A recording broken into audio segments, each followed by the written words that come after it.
आज हमारे यहाँ IBN न्यूज़ के 2020 के ऑफिस में एक समाज सेवी, वरिष्ठ समाज सेवी मोहम्मद वसीम मौजूद हैं, जिन्होंने कोरोना काल के अंदर कई गरीबों को मदद की। जिस तरह सोनू सूद ने की, उसी तरह से मध्य प्रदेश की राजधानी भोपाल में और राजधानी के अलावा कई जगह इंदौर, भोपाल, ग्वालियर में कई जगह लोगों को मददें पहुँचाईं। और एक अच्छे कांग्रेसी कार्यकर्ता होने के नाते कांग्रेसी विचारधारा, अच्छी विचारधारा और देश की वफादारी में जो विचारधारा रखने वाले मोहम्मद वसीम से हम आपको आज एक नई बातचीत के साथ उनसे एक नई शुरुआत करेंगे, जो कि अभी गृह राज्य मंत्री के बेटे को जो बेल मिली, हम यहाँ से अपनी बातचीत की शुरुआत करेंगे। वसीम जी, आप बताइए, मंत्री के बेटे को जो बेल मिली उसकी असल वजह क्या है? देखिए, सबसे असल वजह तो है कि गृह राज्य मंत्री का बेटा है वो, और सत्ता पर काबिज हैं। मेरा तो यही कहना है कि 4 किसानों को रौंद दिया, उसको बेल मिल जाती है 4 महीने के अंदर। लेकिन 84 साल के फादर स्टैनली जेल में हैं। हाथरस कवर करने जा रहे पत्रकार सिद्दीक कप्पन जेल में हैं। उमर खालिद जेल में हैं। तो ये साफ दर्शाता है कि कहीं ना कहीं सत्ता का जो प्रभाव है वो इस समय हमारे जुडिशरी सिस्टम पर भी हावी हो रहा है। वरना ऐसा कोई चीज़ नहीं थी, क्लियर कट एविडेंस थे, वीडियो हैं। और 4 महीने मतलब 4 किसानों की मौत का कोई भी मतलब उसमें शोक नहीं, कोई उनकी वैल्यू नहीं, कोई इमेज नहीं, बस 4 महीने में बंदा बाहर। तो वसीम जी, आप क्या कहना चाह रहे हैं? कानून पे सत्ता हावी है? बिल्कुल। ये जब से भाजपा राज आया है इस देश में, तब से तो हमने ऐसा एक बार नहीं कई मौकों पर देखा है। और ये तो सिर्फ एक उदाहरण है, और ये उदाहरण दर उदाहरण जब तक भाजपा रहेगी तब तक ये रहेगा। जब तक भाजपा है, जब तक उदाहरण है। बिल्कुल उदाहरण है। और इसी तरह कानून जो है वो सत्ता के दबाव में कार्य करता रहेगा। असल में ऐसे कई कांग्रेस के और भी कई कार्यकर्ता जो मध्य प्रदेश की जेलों में बंद हैं और देश के अनेक जेलों में बंद हैं। कांग्रेस कार्यकर्ताओं के बंद होने की वजह, उन पर केस होने की वजह क्या होती है? देखिए, वजह साफ है। अगर आप आवाज उठाएंगे सत्ता के खिलाफ, तो वो आपको किसी ना किसी बहाने में, किसी ना किसी आरोप में अंदर करेंगे।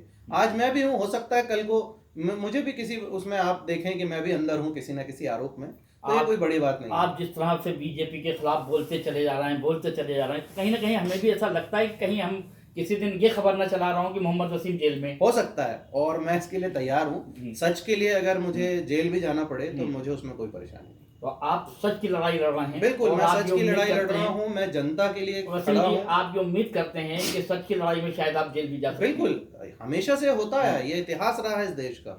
आप उठा के देखें, जिसने भी सत्ता पर काबिज, चाहे वह आज़ादी के पहले हो या आज़ादी के बाद हो, जिसने भी आवाज़ उठाई है उसको जेल का सामना करना पड़ा। चाहे वह 1 घंटे के लिए करा हो, 1 दिन के लिए, 1 साल के लिए, या कितने भी सालों के लिए। तो ये हमेशा से होता रहा है और होता रहेगा जब तक बीजेपी रहेगी। अच्छा, एक चीज़ और बताइए। अभी थोड़ा सा कल जैसे अब मतलब चुनाव को लेकर, पश्चिमी यूपी में जो चुनाव हुआ उसको लेकर अलग अलग खबरें निकल के आ रही थी, तो इसमें कितनी सच्चाई थी? देखिए, खबरें जब ही आती हैं जब सच्चाई होती है। कहीं ना कहीं कुछ तो होगा। और जिस तरह के विवादों की स्थिति आ रही है, एक वीडियो भी मैंने हाल में देखा, एक विधायक हैं भाजपा के यूपी में, वो एसआई को धमका रहे हैं कि तुम्हें नौकरी करनी है या नहीं। तो इस तरह के हालात हैं। मैंने अभी आपसे वही बात कही कि कानून पर सत्ता का दबाव है और कुछ नहीं है। और जो भाजपा के मंत्री हैं, विधायक हैं, नेता हैं, उन्होंने अपने आप को कानून से ऊपर मान लिया है। तो हम ये कह रहे हैं वसीम जी कि सत्ता का उपयोग कानून के लिए हो रहा है या कानून का उपयोग सत्ता के लिए हो रहा है? देखिए, फिलहाल तो मैं यही कहूँगा कि सत्ता जो है वो कानून का उपयोग कर रही है। अच्छा, मतलब कानून का पूरा उपयोग कर रही है? पूरा उपयोग। अच्छा, अगर एक बात बताइए वसीम जी, अगर पुलिस को स्वतंत्र कर दिया जाए? देखिए, पुलिस को स्वतंत्र जिस दिन कर दिया, तो मैं आपको एक चीज की गारंटी देता हूं कि जो एक कहावत है ना कि चिड़िया भी पर नहीं मार सकती, वो बिल्कुल सही कहावत है। और वो प्रशासन के लिए कहा जाता है। पुलिस एक ऐसा महकमा है जिसे अगर आप पूरी आज़ादी दे दें तो आप यकीन माने मंदिर मस्जिद के बाहर से चप्पल भी चोरी नहीं हो सकती। बाकी तो बहुत बड़ी बात है। मतलब पुलिस स्वतंत्र नहीं है, आप मानते हैं? मैं मानता हूँ इस पुलिस चीज़ को। कहीं ना कहीं राजनीतिक दबाव में बिल्कुल है। सत्ता के दबाव में रहती है। अच्छा अच्छा, हमने कभी कभी ऐसा भी देखा है, कई थानों में मैं जाता हूँ तो कहीं वहाँ पर नेताओं के फ़ोन आ जाते हैं, किसी बड़े अपराधी को पकड़ के लेकर आए और बड़ी मेहनत से पकड़ के लेकर आए, अपनी जान जोखिम में डाल के पुलिस वाले पकड़ के लेके थाने तक आते हैं। उससे पहले किसी नेता का, बड़े दिग्गज नेता का फ़ोन आता है और वो मजबूर हो जाते हैं। और उस टाइम में पुलिस वालों की सूरतें देखने वाली होती हैं, ख़ास तौर से थाना प्रभारी की सूरत देखने वाली होती है। वो ऐसे अपने आप में बेबसी महसूस करता है कि या तो वो, मतलब एक अजीब सी फीलिंग उसके चेहरे पे दिखाई देती है। उसकी क्या वजह होती है? देखिए वजह कुछ नहीं होती है, ऊपर से लेके नीचे तक भ्रष्टाचार, चाहे वो कोई भी विभाग हो, कोई भी महकमा हो, कोई भी ऐसा विभाग, ऐसा महकमा नहीं है जहां भ्रष्टाचार ना हो। ये उसी का ही सिर्फ एक उदाहरण है। इसी वजह से ये चीज़ें होती हैं। अगर भ्रष्टाचार ही नहीं होगा तो ये चीज़ें भी नहीं होंगी, क्योंकि मैंने फिर वही कहा, पुलिस स्वतंत्र होगी और जब आज़ाद होगी तो चाहे कोई नेता, कोई अधिकारी, किसी से भी बढ़कर, पुलिस से बढ़कर कोई नहीं है। वो लेकिन कहते अभी हैं ना, मैं एक मिनट अपनी बात खत्म कर देता हूँ। पुलिस की टोपी पे आपने देखा होगा एक निशान होता है, वो निशान किसी भी नेता, किसी भी और विभाग में नहीं मिलता, सिर्फ पुलिस को मिलता है। तो वो पहचान है कि पुलिस सबसे ऊपर है, प्रशासन सबसे ऊपर है, बाकी हर एक आदमी उसके नीचे, चाहे वह देश का प्रधानमंत्री ही क्यों नहीं है। कानून उसके लिए भी वही है जो एक गरीब आदमी के लिए, एक रिक्शा वाले के लिए, एक ड्राइवर के लिए। कल हो सकता है इसी कानून का गलत तरीके से इस्तेमाल आप पर भी हो सकता है। चलिए, हम उम्मीद करते हैं कि ऊपर वाला ऐसा आपके साथ ना करे और हम आगे चलते हैं। अभी कल प्रदेश के मुखिया का एक बयान आया उत्तराखंड को लेकर, उसके बारे में आपका क्या कहना है? देखिए उसमें कुछ कहने के लिए बचा नहीं है। मैंने पहले भी कहा था कि 10 मार्च भाजपा साफ। मैं उत्तर प्रदेश के लिए तो कह ही रहा हूँ, लेकिन जिस तरह से मध्य प्रदेश के मुख्यमंत्री जो स्वयं प्रचार करके लौटे हैं और उन्होंने खुद से कहा है कि उत्तराखंड में भाजपा गई, हालत खराब है, तो इसके बाद कुछ कहने को रह नहीं जाता है। तो मेरे ख्याल से उत्तराखंड से भी 10 मार्च को भाजपा साफ हो रही है। लेकिन हो सकता है कि प्रदेश के मुखिया का मतलब ही कुछ और हो। नहीं, वीडियो में आप साफ देख सकते हैं कि ऐसा कोई नहीं लगा कि जहाँ पे उनका मतलब कुछ और हो। बिल्कुल साफ लग रहा है कि वो बिल्कुल क्लियर कट उन्होंने बोला है कि उत्तराखंड में भाजपा मुश्किल में है। उत्तराखंड में भाजपा मुश्किल में है, बिल्कुल। तो यूपी में क्या मुश्किलों से बाहर है? नहीं, यूपी में तो वही हाल है, बल्कि मैं समझता हूँ, जो मेरी अपनी प्रिडिक्शन है कि उत्तर प्रदेश में और ज़्यादा हाल खराब है, क्योंकि उत्तराखंड कल के मैंने एक राकेश टिकैत का एक बयान पढ़ा, तो जिसमें राकेश टिकैत जी ने कहा है कि यूपी चुनाव में कई लोगों के दिमाग की गर्मी उतर गई। देखिए फिर मैं वही कहूँगा, कोई चर्बी निकालने की बात कर रहा है, कोई गर्मी निकालने की बात कर रहा है, लेकिन कोई भर्ती की बात नहीं कर रहा है। भर्ती की बात सिर्फ कांग्रेस पार्टी कर रही है। आप क्यों नहीं करते कि आप इतने लोगों को नौकरी देंगे, आप सत्ता में आएंगे तो आप इतने लोगों के लिए आप नए कोई पॉलिसी लाएंगे, आप इतने लोगों को गरीबी से निकालेंगे। कोई नहीं कर रहा है सिवाय कांग्रेस के बाद। यह बात सिर्फ और सिर्फ डंके की चोट पर कांग्रेस कर रही है। भर्ती विधान कांग्रेस ने निकाला है। तो ये सारी चीजें जनता देख रही है और जनता इन्हीं मुद्दों पर इस बार वोट देने वाली है। अगर बीजेपी जाती है और कांग्रेस सत्ता में आती है तो क्या लोगों को रोजगार मुहैया होगा? बिल्कुल होगा, क्या पहले नहीं हुआ? हमारे बाप दादा, आप सब लोग जितने भी हैं सरकारी नौकरी में नहीं रहे क्या? कहाँ से मिली उन्हें सरकारी नौकरी? आज आप बता दीजिए, मेरे या मेरे से नीचे जनरेशन की जो आज लोग हैं उनको सरकारी नौकरियां ही नहीं है। लेकिन हमारे पूर्वज रहे वो सब सरकारी नौकरी से रिटायर हुए हैं। हर घर से एक एक बंदा सरकारी नौकरी में रहा है, तो नौकरी दी गई है। कांग्रेस राज में हमेशा सरकारी नौकरियां निकलती थी। हम लोगों ने खुद फॉर्म भरे हैं सरकारी नौकरियों के। आप देखते होंगे एक शहर में, पुराने टाइम में हमारे ज़माने में रहता था कि शहर में एक दुकान होती थी अखबार की, उस पर फॉर्म टंगे रहते थे, वो फॉर्म भरे जाते थे, फिर वो भेजे जाते थे, फिर लेटर आता था, फिर आप इम्तिहान देते थे। तो सरकारी नौकरी हमेशा से रही। लेकिन आज के दौर में सरकारी नौकरी छोड़िए, जिन लोगों की नौकरी हैं उनकी नौकरियां छिन गई हैं। 7 करोड़ से ज़्यादा युवा इस समय बेरोजगार है उत्तर प्रदेश के अंदर।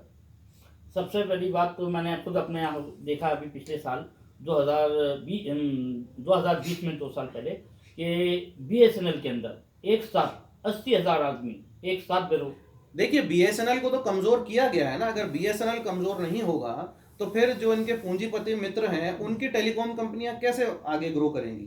तो ये तो सीधा सीधा सरकारी संस्थानों को बेचना, सरकारी संस्थानों को कमज़ोर करना, ये सिर्फ एक पूरा एजेंडा है। इसे पूरा फुल प्रूफ तरीके से सरकार ने किया है।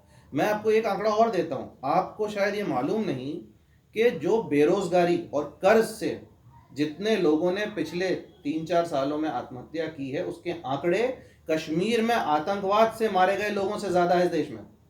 इतने लोग कश्मीर के अंदर आतंकवादी द्वारा नहीं मारे गए हमारे देश के, जितने बेरोजगारी से और कर्जे से परेशान होकर लोगों ने आत्महत्या कर ली है। ये एक बिल्कुल सच्चा और सही आंकड़ा है। तो ये हालात इस समय देश के हैं। मुझे ये समझ नहीं आ रहा है कि सरकार किस दिशा में जा रही है। मोदी जी आते हैं, टीवी पर बोलते हैं, झूठ झूठ झूठ झूठ, इधर उधर की बात, मतलब कुछ भी उनका नहीं लगता कि वो किसी एक पॉलिसी पे बात कर रहे हैं। कभी कोई उनका भाषण नहीं आता कि इतने लोग हमारे वजह से इतने हो गए हैं, या ये परेशानी की वजह से लोग इतने जान दे चुके हैं, तो चलो हम इतने लोगों को नौकरी देंगे या हम इतने लोगों को उनको कंपनसेट करेंगे। कुछ नहीं, सिर्फ आते हैं, टेलीप्रॉम्प्टर चल रहा है तो बहुत अच्छा भाषण है, टेलीप्रॉम्प्टर बंद हो गया तो भाषण जीवी का भाषण ढेर हो गया। ये सीधा सीधा सा पूरे देश ने, पूरे विदेश में देखा है। तो क्या मोदी जी की ये पॉलिसी बन गई है कि काम खत्म और आदमी खत्म? देखिए, मुझे तो लगता है उनकी पॉलिसी हो गई है आदमी खत्म काम खत्म। दोनों में बात एक ही है, बस कि काम खत्म आदमी खत्म। नहीं, मोदी जी की पॉलिसी थोड़ी उल्टी है। मैं समझता हूँ उनकी पॉलिसी है कि आदमी खत्म काम खत्म। अभी जिस तरह से सरकारी नौकरियां तो हैं नहीं, लेकिन जो प्राइवेट नौकरियां थी उसमें भी मतलब बड़ी बड़ी कंपनियों का खुले तौर पे कहना है कि भाई हम अभी पिछले बार आपको इतनी पेमेंट दे रहे थे, आप इतने में काम कर सकते हो तो करो। पिछले 2 वर्षों से कई लोगों को तो मैं जानता हूं जो आधी पे पर काम कर रहे हैं, और कई लोग ऐसे हैं जो घर बैठ चुके हैं, जिनकी नौकरी ही नहीं रही है। इसी तरह से मैं देख रहा हूँ कि हमारे यहाँ पूरे मध्य प्रदेश में ब्याजखोरों का बोलबाला है। देखिए, ब्याजखोरों के लिए तो ये चांदी, कहते हैं ना, चांदी चांदी और वाला समय है। हर ब्याजखोरा किसी बड़े नेता, बीजेपी के बड़े नेता से जुड़ा हुआ है। बिल्कुल बिल्कुल, ये बिल्कुल बिल्कुल आपकी बात बिल्कुल सही है। मैं खुद भी जानता हूं ऐसे बहुत से लोगों को जो ये काम कर रहे हैं, और कोरोना काल से जिनकी आमदनी में तेजी से इजाफा हुआ, क्योंकि लोग इतने मजबूर, इतने परेशान थे कि उनके पास खाने के लिए नहीं था, तो वो बहुत मजबूर हो गए। तो उन्होंने, मजबूरी में आदमी क्या करेगा, कर्ज लेगा। कर्ज लेगा तो कर्जे में कुछ रखेगा। अब किसी का घर चला गया है, किसी का गहने चले गए हैं घर के, मतलब जो कुछ था वो बिक चुका है, और या फिर वो कर्जे तले दबा हुआ है, वो ब्याज पे ब्याज भरे जा रहा है। कर्ज, और जो, फिर मैंने वही बात आपसे दोहराई कि कर्ज तले दब के या उसने आत्महत्या कर ली है। तो ये वही आंकड़े हैं। आत्महत्या के आंकड़े एक होते हैं कि आपने किसी गृह कलेश से आत्महत्या की, लेकिन मैं कह रहा हूं आपसे, सिर्फ आपने बेरोजगारी और कर्जे की वजह से जो आत्महत्या हुई है, सिर्फ वो आंकड़ा कश्मीर में आतंकवाद से मारे गए लोगों से ज्यादा का इस देश में। आज लोग, बहुत सारे लोग, बहुत मध्य प्रदेश के अंदर जो 20-25% से ब्याज से पैसा लेकर अपना घर बार गुजार रहे हैं, और अपने मतलब, अगर इस दिशा में अगर कोई आदमी आपके पास ये आता है कि मैं ब्याज में फंस गया हूँ, तो क्या आप उसकी मदद करेंगे? हमने करी है ऐसी मदद। हमने इस तरह के कई लोगों को मदद की है, उनको कर्जे से बाहर निकाला है। मेरी तरफ से जितनी कोशिश हो पाई है मैंने नहीं, आप पर्सनली तौर पर तो व्यक्तिगत तौर पे मैंने व्यक्तिगत तौर पर जो किया ठीक है, आप कानून की मदद से क्या उस आदमी की, देखिए, उसके लिए तो फिर मैं कहूंगा कि सामने, जब तक लोगों को अवेयरनेस नहीं है ना, लोगों को मालूम ही नहीं है कि ये जो हो रहा है ये जुर्म है, ये क्राइम है, इसके ऊपर धारा बनती है, आप उस पर मुकदमा दर्ज कर सकते हैं। तो ये बात जितना ज्यादा हम लोगों तक पहुंचाएं उतना अच्छा है। कई लोग मैंने ऐसे देखे हैं जिन्होंने मात्र 10,000 का कर्जा लिया, वो 40-50 हजार भर चुके हैं ब्याज ब्याज में, फिर भी उनका जो है 10,000। मुझे बहुत अच्छे से याद है, हमारे यहाँ पर CSP सलीम खान हुआ करते थे। उन्होंने एक ब्याजखोरों के खिलाफ एक अभियान चलाया था, और काफ़ी लोगों को उसमें राहत मिली थी। और मैं चाहता हूँ, शायद हो सकता है, मेरी सोच है कि आप भी इसी तरह का कोई अभियान चलाएंगे अपने सोशल वर्क के द्वारा, कि कई ब्याजखोरों से, ब्याज में जो लोग, देखिए, मैं पुलिस प्रशासन के थ्रू कोशिश करूंगा इसमें कि मैं इसमें आपकी बात वहां तक पहुंचाऊं, और जितने भी लोग इस तरह से परेशान हाल हैं अभी और कर्ज तले दबे हुए हैं, जबकि वह अब लिए हुए कर्ज से 3-4 गुना रकम अदा कर चुके हैं, लेकिन मैं फिर भी, बहुत से लोग मेरे पास आए हैं। मैं आपको लगभग आंकड़ा बता देता हूं कि 50 से ज़्यादा लोग पिछले 1 साल में मेरे पास आए हैं जो कर्ज तले दबे थे।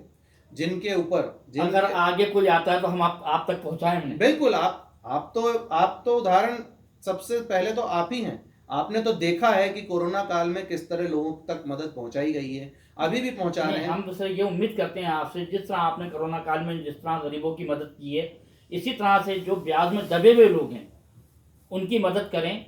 बहुत हालात ख़राब हैं हमारे मध्य प्रदेश की राजधानी भोपाल के लोग 20-20, 25-25 और 33% पे पैसा चला रहे हैं। वो लोग अपने घर पे आटा नहीं ले जा पा रहे हैं, लेकिन ब्याज वालों को पैसा दे रहे हैं। देखिए, आप एक बात मैं आपको बताता हूँ, 25-30% की आपने बात की, तो मैं आपको एक और उदाहरण देता हूँ। आप इतनी दूर मत जाइए, हम सबके पास स्मार्टफोन है। स्मार्टफोन पे जब आप ये लोन देने वाली जो वेबसाइटें हैं, पैसा बाजार है, इस पे आप जाएंगे तो आप देखेंगे प्राइवेट कंपनी है। वो चीज़ तो ऐसी हो गई है, देखिए। नहीं नहीं, मैं एक बार बता देता हूँ, उसमें 25% साफ लिखा हुआ है हमारा ब्याज रेट है।